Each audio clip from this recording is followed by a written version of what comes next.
I guess we stand here. Hello, everyone. This is a day, right? Well, Virginia, thank you for your rousing remarks and your commitment to the good health of America's women. But in addition to that, for the generosity of spirit of sharing your daughter's story.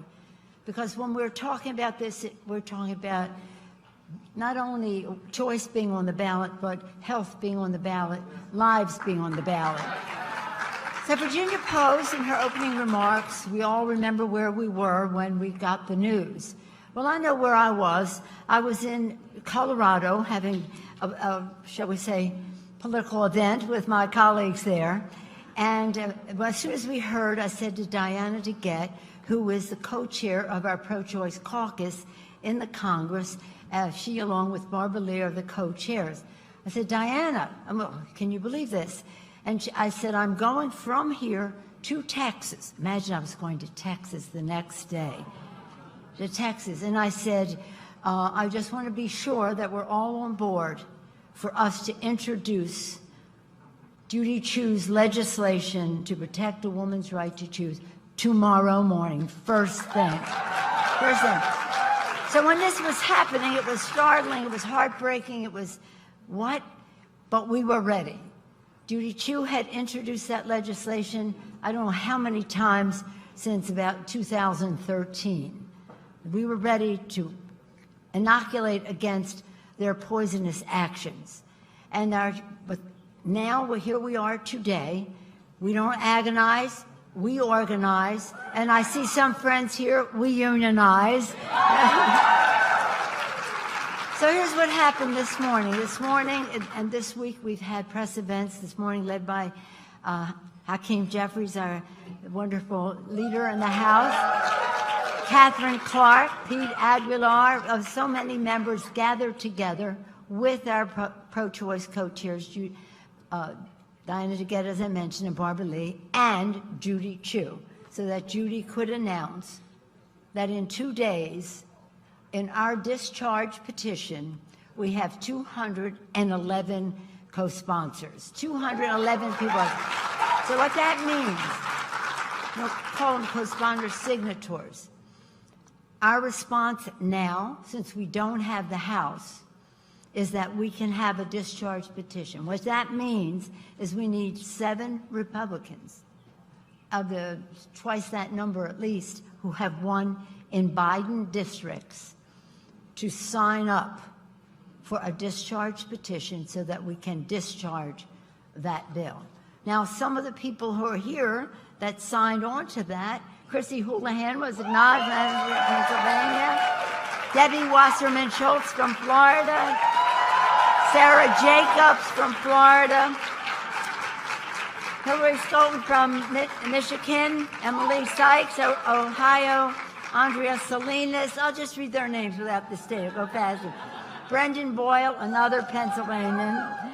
Kim Schreier, Melanie Stanbury, and I said Chrissy Houlihan again. Any others back there came in since I was? Oh, here we are. Diana DeGette's here. I just mentioned Diana.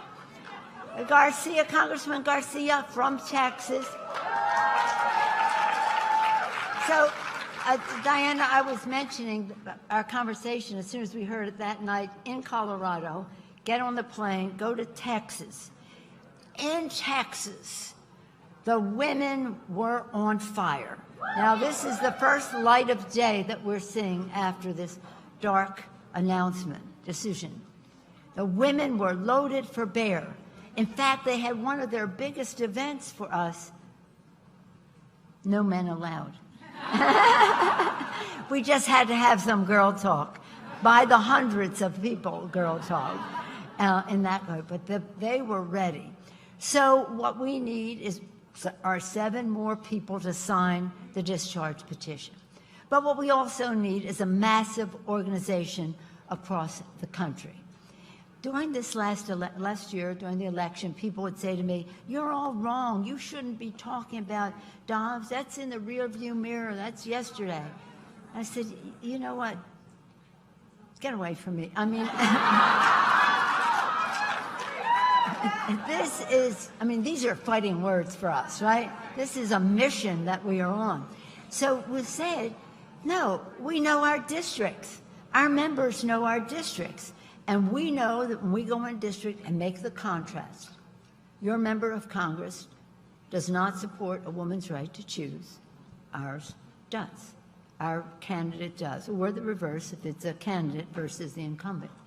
But let me just tell you this, because this is really, nothing should be shocking around here, but when we passed Judy Chu's bill, guess how many Republicans voted for it? 0. Okay, you got it right. To ensure a woman's right to travel for reproductive care. 3. 3. And to guarantee, now this one you would think, if you hate terminating a pregnancy, you want to avoid that, you should give women access to contraception. 8. But think of all the ones who voted against this. Make no mistake, they're out to have a national ban on abortion, overturning Roe v. Wade. We must prevail.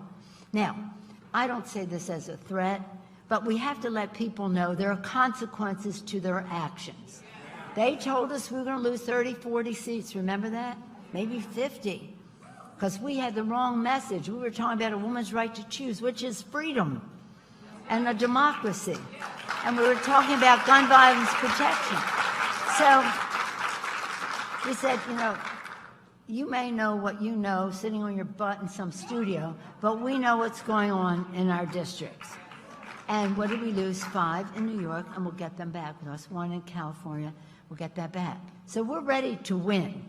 But in order for this to work, we need, again, not agonizing, organizing, the best possible mobilization so that these members know there is a price to pay for insulting the women, for disrespecting women and their right to their health care.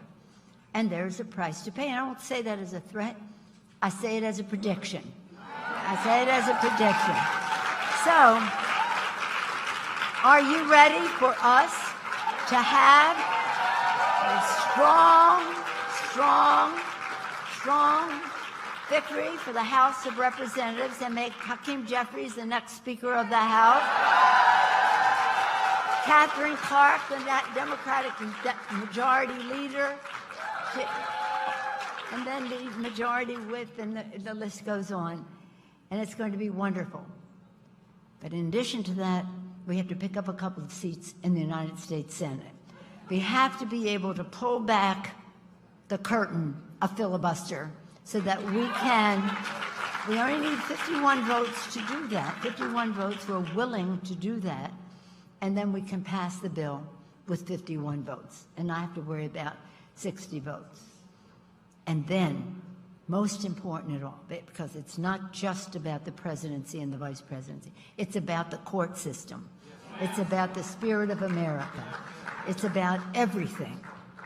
So much has such an impact on how we are viewed in the world, what it means, the kitchen table issues of America's working families, and what it means in terms of preserving the planet for future generations, gun violence protection for our children. So many subjects that you can name. So important that we give a rousing re-election to Joe Biden and Kamala Harris as President and Vice President of the United States. Are we ready for that? I thought so. Now, if any members have come in since who have already signed the discharge petition, which is every Democrat except one, anybody want to, maybe you weren't acknowledged before? Speaking this few minutes, I have to leave as soon as the president finishes because I'm getting on the plane going to San Francisco. And when I land, it'll be just dark enough for me to flip the switch, thank you, just dark enough for me to flip the switch to have the Bay Bridge lit up in gay pride colors for Gay Pride Week. It has to be dark enough. But in any event, let's thank Emily's List. Oh my gosh, the Pro-Choice America of NARAL, Emily's List, Planned Parenthood for America, they and all of you. Just remember this, there's nothing more important to a member of Congress or any elected official than the voice of his or her own constituents. So make sure they're hearing from their constituents, because their constituents are their bosses, and their constituents are the people who vote for us. That's all they're interested in. They're not interested in people calling from here and there. That's important for getting out the vote. But when we want to deliver the message, I want to know where you stand in terms of my health, my life, really, and very importantly, that of our children. So thank you all. And by the way, I saw Reese and Evie.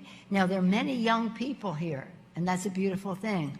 But they're the youngest, and it's all about the children for the future. We're ready for a great Democratic victory. Thank you all so much. Thank you.